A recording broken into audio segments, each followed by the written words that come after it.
સંધાન all Gujarat integrated classroom. સેટેલાઇટના માધ્યમથી જોડતી કડી એટલે સંધાન.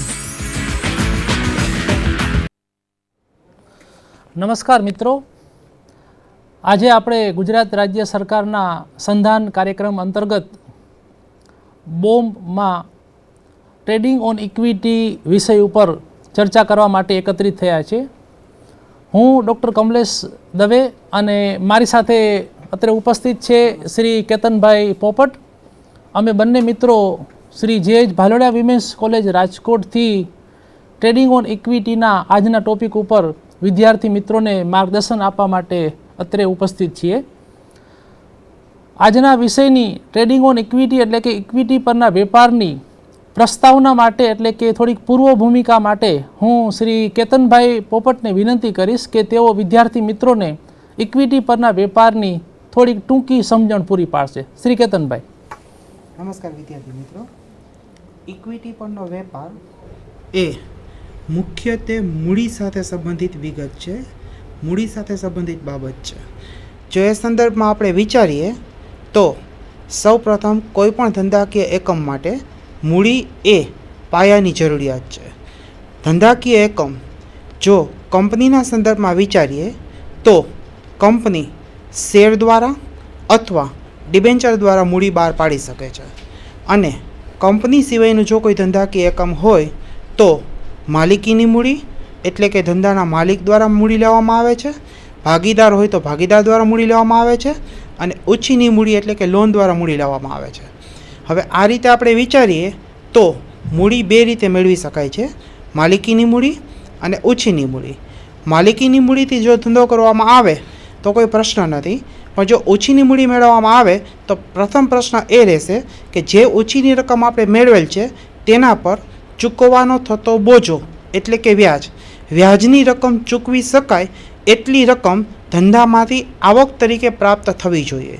હવે જો એથી ઓછી રકમ ધંધામાંથી આવક તરીકે પ્રાપ્ત થાય તો ધંધામાં નુકસાન થાય. પણ સામાન્ય રીતે ધંધો કરનાર વ્યક્તિ જ્યારે ઓછીની રકમ મેળવે છે ત્યારે ધંધામાંથી પ્રાપ્ત થતું વળતર કરતાં ચૂકવવાની જવાબદારી એટલે કે વ્યાજ ચૂકવવાની જવાબદારી ઓછી હોય એ રીતે રકમ ઓછીની મેળવે છે. અહીં આપણે જો આ જ બાબતને સરળ ભાષામાં રજૂ કરીએ તો જ્યારે ઓછીની મૂડી પર ચૂકવવાનું થતું વ્યાજ એ ધંધામાંથી પ્રાપ્ત થતી નફાની રકમની ટકાવારી કરતાં ઓછું હોય તો એને ઇક્વિટી પરનો વેપાર કહેવાય. ઇક્વિટી પરના વેપારને નાણાકીય સંચાલનના સંદર્ભમાં નાણાકીય લિવરેજ તરીકે ઓળખવામાં આવે છે. એટલે કે નાણાકીય લિવરેજની સૈદ્ધાંતિક બાબત એટલે ઇક્વિટી પરનો વેપાર. અહીં ઓછીની મૂડી પર ચૂકવવાનું થતું વ્યાજ એ નફા કરતાં વધુ હોય તો એ સંજોગોમાં ધંધાકીય એકમને નુકસાન થશે, અને ઓછીની મૂડી પર ચૂકવવાનું થતું વ્યાજ એ જો ધંધાકીય એકમના નફા કરતાં ઓછું હોય તો ધંધાકીય એકમને ફાયદો થશે. એટલે આ સંદર્ભમાં વિચારીએ તો ફાયદો પણ થશે અને નુકસાન પણ થશે. તો આ બંને સંજોગમાં વિચારીએ તો ઇક્વિટી પરના વેપારને માટે જ બેધારી તલવાર તરીકે ઓળખવામાં આવે છે. હવે આ જ બાબતને વિસ્તારથી આપણને દવે સાહેબ સમજાવશે. ઇક્વિટી પરના વેપારની ટેકનિકલ સમજૂતી દવે સાહેબ દ્વારા. પોપટ સાહેબ, આપે જે વાત કરી એ તદ્દન સાચી છે કે એક પ્રકારનો જે વ્યાજ બોજ છે એને નફા સાથે સરખાવવાથી આપણે ઇક્વિટી પરના વેપારને સારી રીતે સમજી શકીએ છીએ. મિત્રો, જ્યારે પોપટ સાહેબે વાત કરેલી છે કે માલિકીની મૂડી અને ઓછીની મૂડીનું ધંધામાં જે મહત્ત્વ છે, તો એના પહેલાં આપણે એક સ્ટેપ અગાઉ એ પણ વિચાર લઈએ કે ધંધામાં મૂડીનું મહત્ત્વ શું છે. મિત્રો, જી ક્રાઉથરના શબ્દોમાં આપણે જોઈએ તો સ્ક્રીન ઉપર આપણે જોઈએ કે જી ક્રાઉથર પોતાનું મૂડીનું મંતવ્ય જે છે એ કયા શબ્દોમાં રજૂ કરે છે. તેઓનું કહેવું એવું છે કે મૂડી એ ઉદ્યોગોનો મૂળભૂત ખોરાક છે, અથવા તો મૂડી એ ઉદ્યોગોની જીવાદોરી છે. મૂડી એ ઉદ્યોગોની રુધિરાભિસરણ વ્યવસ્થા છે. જેમ મનુષ્યને કે કોઈ પણ જીવને આયુષ્ય ટકાવી રાખવા માટે કે પ્રવૃત્તિ કરવા માટે ખોરાકની જરૂર પડે છે, એ જ રીતે ધંધા ઉદ્યોગને કાર્યરત રાખવા માટે કે એનું અસ્તિત્વ ટકાવવા માટે કે વિકાસ માટે વિદ્યાર્થી મિત્રો મૂડી વગર ચાલતું જ નથી. બીજા શબ્દોમાં એમ કહે છે કે મૂડી એ ઉદ્યોગોની જીવાદોરી છે. એટલે કે જો ધંધામાંથી મૂડી પરિબળ ખેંચી લેવામાં આવે તો ધંધાના આયુષ્યનો અકાળે અંત આવે છે.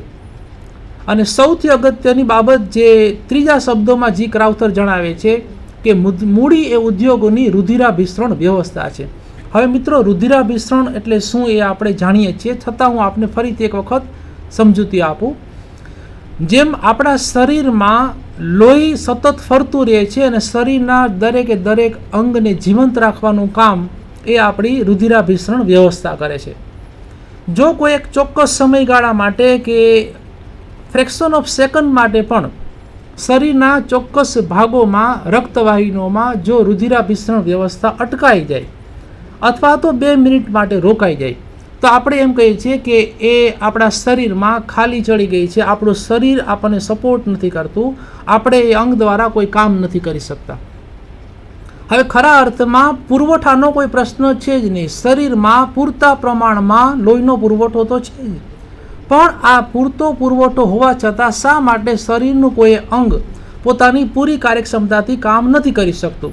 તેનું એકમાત્ર કારણ છે કે પુરવઠો હોવા છતાં જે કાર્ય માટે જેટલો પુરવઠો જોઈતો હોય એ લોહીનો પુરવઠો એ પહોંચાડી શકાતો નથી અને પરિણામે અવયવ જે છે પોતાની કાર્યક્ષમતા દાખવી શકતું નથી. તો મિત્રો આ જ વસ્તુ ધંધામાં મૂડી અને કાર્યના સંદર્ભમાં બને છે. જેમ કે ધંધામાં જુદા જુદા પ્રકારના વિભાગો, ખાતાઓ, જુદા જુદા પ્રકારના જોબ કે કાર્યો થતા હોય છે. દરેકે દરેક કાર્યને, દરેક વિભાગ કે ખાતાને પોતાની એક અલગ મૂડીની કે નાણાંની જરૂરિયાત પણ હોય છે અને આ સમગ્ર જરૂરિયાતો જે છે એ દરેકે દરેક રુધિરાભિસરણની વ્યવસ્થાના ભાગરૂપે એને પહોંચાડવામાં આવતી હોય છે. હવે જો કોઈ જગ્યાએ ધંધાના ચોક્કસ કાર્યમાં મૂડીની અછત અથવા તો છત સર્જાય, એટલે કે સમયસર જો મૂડી પહોંચાડવામાં ન આવે તો એ કાર્ય પરિણમતું નથી અથવા તો ફેરવી શકાતું નથી, અથવા તો એ કાર્ય પાસેથી ધંધાના માલિકોએ જે અપેક્ષા રાખેલી છે એ ધ્યેય પ્રાપ્ત કરી શકાતું નથી. તો જે રીતે માનવના શરીરમાં રુધિરાભિસરણ વ્યવસ્થાનું મહત્ત્વ છે એ જ રીતે ઉદ્યોગોમાં મૂડીની પણ એટલી જ અગત્યતા ધરાવે છે. હવે જી ક્રાઉથરનું મૂડીનું મહત્ત્વ અન્ય શબ્દોમાં આપણે જોઈએ તો જી ક્રાઉથર મૂડીને અન્ય કેટલીક બાબતો સાથે પણ સરખાવે છે. જેમ કે યંત્રમાં ચક્રનું જે સ્થાન છે, વિજ્ઞાનમાં અગ્નિનું જે સ્થાન છે, રાજકારણમાં મતનું જે મહત્ત્વ છે, તેટલું જ મહત્ત્વ આર્થિક ઔદ્યોગિક ક્ષેત્રે મૂડી અથવા તો નાણાંનું રહેલું છે. હવે મિત્રો આ ચારેય શબ્દો આપણે ફરીથી ઊંડાણપૂર્વક સમજીએ. સૌ પ્રથમ તો યંત્રમાં ચક્રનું સ્થાન એટલે શું? તો આપણે જાણીએ છીએ કે ચક્ર જે છે એ ગતિ આપવાનું કામ કરે છે. 1 મિનિટ માટે હાસ્યાસ્પદ રીતે આપણે વિચારીએ કે જો આપણી સાયકલનું ટાયર કે આપણા વ્હીકલનું ટાયર જે છે એ ગોળાર્ધમાં ન હોય અથવા તો ગોળ સ્વરૂપમાં ન હોય અને લંબચોરસ કે ચોરસ હોય તો મિત્રો આપણે વાહન કેટલું ચલાવી શકીએ? તો આ જ પ્રમાણે જો કોઈ પણ યંત્ર જે છે એ પછીની પ્રક્રિયાને ગતિ આપવા માટે પ્રેરકરૂપ સાબિત થાય છે. તો યંત્રમાં સૌથી મહત્વનો કોઈ પાર્ટ હોય, સૌથી મહત્વની કોઈ ભૂમિકા હોય તો એ યંત્રમાં રહેલા ચક્રનો છે. મિત્રો આપણે શેરડીનો ચીચોડો જોયો છે, જેમાં નાનામાં નાનું ચક્ર પોતાનો ભાગ ભજવતા સૌથી મોટા ચક્રને ગતિ આપવાનું કામ કરે છે. તો ધંધાના કાર્યનું પણ કંઈક અંશે આવું જ છે કે જે નાનામાં નાનું કાર્ય હોય એ પછીના કાર્યને કે પછીની પ્રક્રિયાઓને વેગ આપવાનું કામ કરે છે અને it is because of only capital. મૂડીને કારણે જ આ બધા યંત્રો જે છે અથવા તો કાર્યો છે એને ગતિ મળે છે. બીજી સરખામણી જી ક્રાઉથર એવી કરે છે કે વિજ્ઞાનમાં અગ્નિનું જે સ્થાન છે. તો મિત્રો વિજ્ઞાનના કોઈ પણ પ્રયોગો જે છે એ સૂર્યપ્રકાશની હાજરીમાં થાય છે, એટલે કે અગ્નિની હાજરીમાં થાય છે. જો અગ્નિ જ ન હોય અથવા તો સૂર્યપ્રકાશ જ ન હોય તો વિજ્ઞાનના પ્રયોગો કરવા અસંભવ છે અને એને સફળતા અપાવવી પણ અસંભવ છે. આ વિદ્યાર્થી મિત્રો જાણતા હશો અજંતા ઇલોરાની ગુફાઓ, જેનું નિર્માણ માત્ર સૂર્યપ્રકાશના સિદ્ધાંત ઉપર થયેલું છે. તો સૂર્યપ્રકાશનું જે મહત્ત્વ વિજ્ઞાનમાં છે એટલું જ મૂડીનું મહત્ત્વ ઉદ્યોગોમાં છે. અને વિશેષ તો મારે શું કહ્યું મિત્રો કે રાજકારણમાં સૌથી વધારે મહત્ત્વનું આપણા નેતાઓ માટે આપણી પ્રજાનું નહીં પણ સ્વાભાવિક રીતે જ મતનું હોય છે. જો મત નથી તો મતદારનું કોઈ મહત્ત્વ નથી અને ઉમેદવારનું કોઈ મહત્ત્વ નથી. તો આ જ પ્રમાણે જેમ રાજકારણમાં મતનું મહત્ત્વ છે એટલી જ અંશે ઉદ્યોગમાં મૂડીનું મહત્ત્વ છે. તો આર્થિક ઔદ્યોગિક ક્ષેત્રને જીવંત રાખનાર મૂળભૂત કોઈ પરિબળ હોય તો એ મિત્રો મૂડી છે. તો જી ક્રાઉથરે આપણને અનેક ઉપમાઓ અને કેટલીક સરખામણીઓ દ્વારા મૂડીનું મહત્ત્વ બહુ જ સરસ રીતે સમજાવેલું છે. હવે પ્રશ્ન એ ઊભો થાય કે મૂડી હોય તો શું, મૂડી ન હોય તો શું, અથવા તો મૂડી નથી તો ધંધો કે વેપાર થાય શું? તો ફરીથી અત્રે યાદ અપાવું મિત્રો, જૂનવાણી માન્યતા જે છે મૂડી અંગેની એ તમે ફરીથી યાદ કરો. સ્ક્રીન ઉપર આપણે જોઈશું કે મૂડીની પ્રાચીન અને અર્વાચીન માન્યતાઓ શું છે. જૂની માન્યતા એવી હતી કે પૈસા હોય તો જ વેપાર થાય, અને આધુનિક ખ્યાલ આપણે જોઈએ છે કે પૈસા હોવા જરૂરી નથી. બીજી રીતે કહીએ તો મિત્રો, પારકે પૈસે જ વેપાર થાય. હવે આ વાક્યમાં કદાચ વિદ્યાર્થી મિત્રોને અતિશયોક્તિ લાગતી હશે, પણ હું આપને એક સુંદર મજાના ઉદાહરણ દ્વારા એ સમજાવું અને સાબિત પણ કરું કે વિશ્વમાં ધંધા ઉદ્યોગમાં સફળ થનાર મોટા ભાગના લોકોએ, ઉદ્યોગપતિઓએ પારકે પૈસે જ વેપાર કરેલો છે. ફોર એક્ઝામ્પલ, અમેરિકામાં એ વખતની સૌથી ઊંચી ઇમારત જેને આપણે એમ્પાયર સ્ટેટ બિલ્ડિંગ તરીકે ઓળખીએ છીએ, જે 102 માળની ઊંચી ઇમારત છે. આ એમ્પાયર સ્ટેટ બિલ્ડિંગ બનાવનાર જે મૂળ વ્યક્તિ હતા એ છે ડોનાલ્ડ ટ્રમ્પ. ડોનાલ્ડ ટ્રમ્પે એ જમાનામાં અમેરિકાની અને વિશ્વની સૌથી ઊંચી ઇમારત એમ્પાયર સ્ટેટ બિલ્ડિંગ જે 102 માળની છે એ બનાવવા માટે અમેરિકાની અને બ્રિટનની એમ કુલ 3 બેન્કો પાસેથી ઉછીની મૂડી લઈને, એટલે કે પારકે પૈસે વિશ્વની અને અમેરિકાની એ વખતની સૌથી ઊંચી ઇમારતનું નિર્માણ સફળ રીતે કરેલું હતું. તો મિત્રો, એવું જરૂરી નથી કે મૂડી હોય તો જ વેપાર થાય. જો આપણી પાસે મૂડીના સંચાલનની અને ધંધાદારી સૂઝ કે આવડત હોય તો આપણે પારકે પૈસે પણ વેપાર કરી શકીએ, એટલે કે ઉછીની મૂડીથી વેપાર કરી શકીએ, જે આપણો આજનો મુખ્ય ટોપિક છે, ટ્રેડિંગ ઓન ઇક્વિટી, ઇક્વિટી પરનો વેપાર, એટલે કે ઉછીની મૂડીથી કરવામાં આવતો વેપાર. હવે મિત્રો, આપણે સ્ક્રીન ઉપર જોઈએ ઇક્વિટી પરના વેપારની કેટલીક મહત્વની વ્યાખ્યાઓ. તો ફરીથી ગિલ્બર્ટ હેરોલ્ડ પણ આપણી વાતને સમર્થન આપે છે, જી ક્રાઉથરના વાક્યને પણ સમર્થન આપે છે. એમની વ્યાખ્યા એવી છે કે ઉછીની મૂડીથી ધંધો કરવો એટલે જ ઇક્વિટી પરનો વેપાર, એટલે કે ફરીથી અહીંયા પારકે પૈસે જ વેપારની વાત આવે છે મિત્રો. બીજી 2 વ્યાખ્યાઓ પણ આપણે સ્ક્રીન ઉપર જોઈ શકીએ છીએ. શ્રી વેસ્ટર્ન અને બ્રિગામ જણાવે છે કે કુલ દેવાનો કુલ મિલકતો સાથેનો ગુણોત્તર એટલે ઇક્વિટી પરનો વેપાર. હવે મિત્રો, અહીંયા વેસ્ટર્ન અને બ્રિગામના જણાવ્યા મુજબ એ જવાબદારી અને મિલકતોનો ગુણોત્તર તપાસે છે. એટલે કંપનીના પાકા સર્વેમાં કુલ જવાબદારીઓનું પ્રમાણ કેટલું છે અને કુલ મિલકતોનું પ્રમાણ કેટલું છે, અને એના આધારે ઇક્વિટી પરના વેપારની વ્યાખ્યા નક્કી કરવામાં આવેલી છે. અને એક ઊંડાણપૂર્વકની વ્યાખ્યા આપણે અંતે જોઈએ તો શ્રી ગુથમેન અને ડુગલ જે આપણને ઇક્વિટી પરના વેપારની ઊંડાણપૂર્વકની વ્યાખ્યા આપે છે, જેનો મુખ્ય આધાર કંપનીનું મૂડી માળખું છે.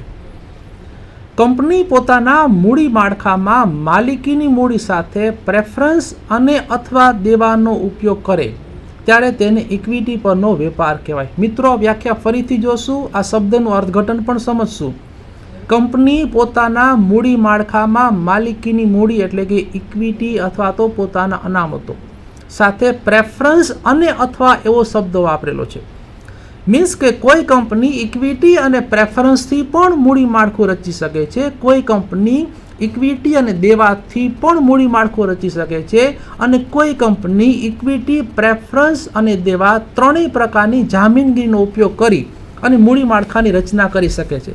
પણ કોઈ પણ રીતે જો મૂડી માળખાને આપણે ઓળખવા જઈએ તો ઇક્વિટી એ એની પાયાની જરૂરિયાત છે. કોઈ પણ મૂડી માળખાનો આધાર સ્તંભ કહીએ તો એ ઇક્વિટી શેર મૂડી એટલે કે માલિકીની મૂડી છે.